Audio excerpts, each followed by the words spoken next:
Restart by Korman. Chapter 8. Chase Ambrose. The Hiawassee Middle School Hurricanes play a preseason scrimmage against East Norwich on Saturday. I make it a point to be there, not as a player, but as a member of the video club. Ms. DeLeo put me in charge of athletics for the video yearbook, so the game is as good a place to start as any. As I climb the bleachers, the flip cam is an awkward weight in my hands. I don't feel like a video club kid. Not that I recall being any kind of kid. This is supposed to be the site of my greatest glories, yet I've lost all that. The sight of the players on the field doesn't bring back a rush of gridiron memories. I guess I always pictured vast crowds cheering my name. But there isn't much turnout for the scrimmage. Maybe a couple dozen kids and a handful of other people scattered around the stands. I raise the camera and shoot a couple of plays. Brendan said I was a natural filming how to clean your tricycle. That was easy, though. That stunt at the car wash was the craziest, funniest, most bizarre thing I've ever seen. I honestly couldn't look away, and since I was watching through the camera viewfinder, I captured the insanity from start to finish. It would be wrong to say I had the time of my life, since I can't speak for my life before the accident, but it was more than enough for Brendan to convince me that the video club was the place for me. A foghorn voice drowns out the PA announcement broadcasting over the speaker. "Champ, over here!" It's my dad, sitting in the fourth row with Helene. "I never miss a game," he exclaims, assuring me that he was here on the 50-yard line week in and week out, all through the 28-year gap between his state championship and my own. Helene's turning into a real fan, too. My half-sister has set up an impressive array of dollhouse furniture on the metal bleachers, and is playing with a couple of Barbies. As far as I've seen, she hasn't looked in the direction of the field once. For such a big Hurricanes fan, Dad sure doesn't seem to have any fun watching them play. The longer we sit, the darker his mood gets, blackening and lowering until it hangs over him like a line of thunderheads. "Did you see that?" he complains. "The left guard is supposed to cut block on that play. Otherwise there's no hole for the running back." Or, "Our quarterback doesn't see the field. He has a man wide open in the end zone." Or, "What kind of tackling is that? Did you used to tackle like that? I never tackled like that." "I don't remember anything about playing football," I tell him honestly, zooming in tight on the huddle. "So I have no idea how I used to tackle." "Yeah, well, it was a lot better than that," he snorts.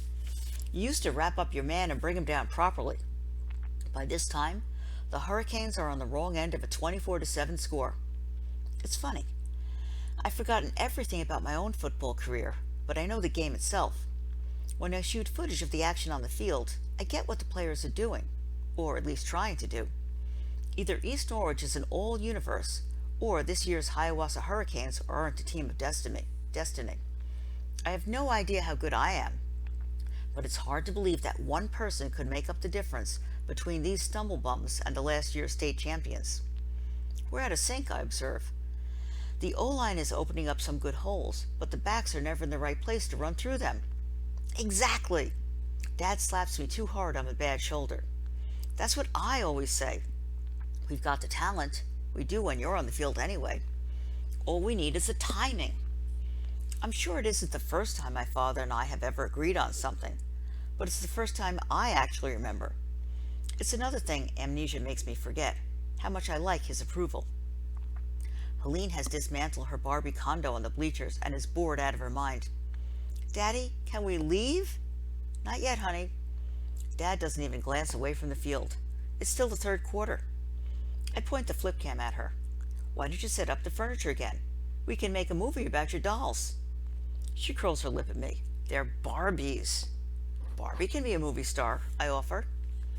As she places the plastic chairs and tables with great care, quarterback Joey Petronas throws an interception that East Norwich runs back for yet another touchdown.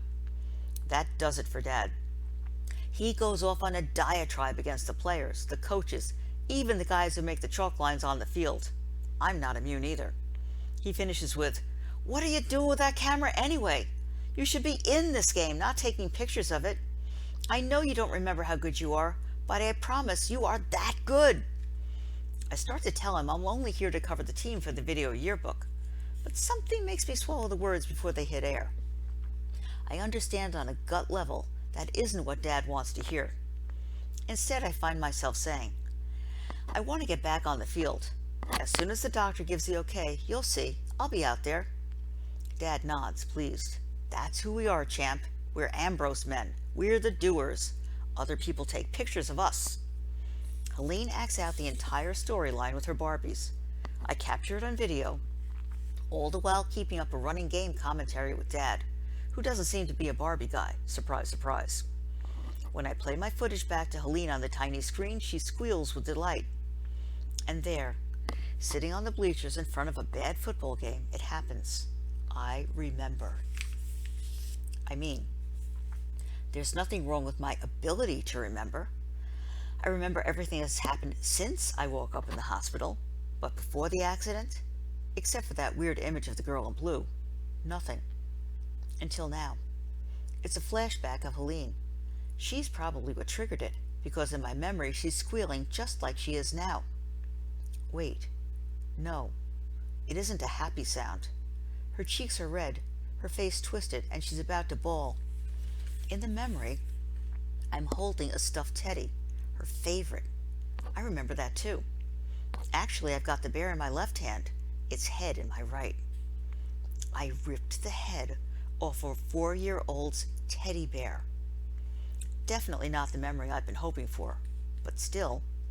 I remember something, I exclaim out loud. Yeah, what? Dad actually turns his attention from the game. Something from before the accident. See? He's triumphant. I told you there's nothing wrong with you. You'll be back in commission in no time, and man, do we ever need you out there. On the field, our halfback takes a handoff and is buried under a pile of each Norwich jerseys. Dad's looking away, so he misses it. A tiny gap in the weak side of the defensive line. Our guy could have hit that. I would have hit that. A stutter step to the left? That's what I would have done. Juke out the linebacker and gone. My shoulders shimmy as I make out imaginary cuts in my head. I see it now. I was a player. Correction, I am a player. And as I picture it, the image of the headless teddy bear starts to fade. After all, it's just a stuffed toy. Helene is perfectly happy now. No harm, no foul. I'll bet she's forgotten it ever happened.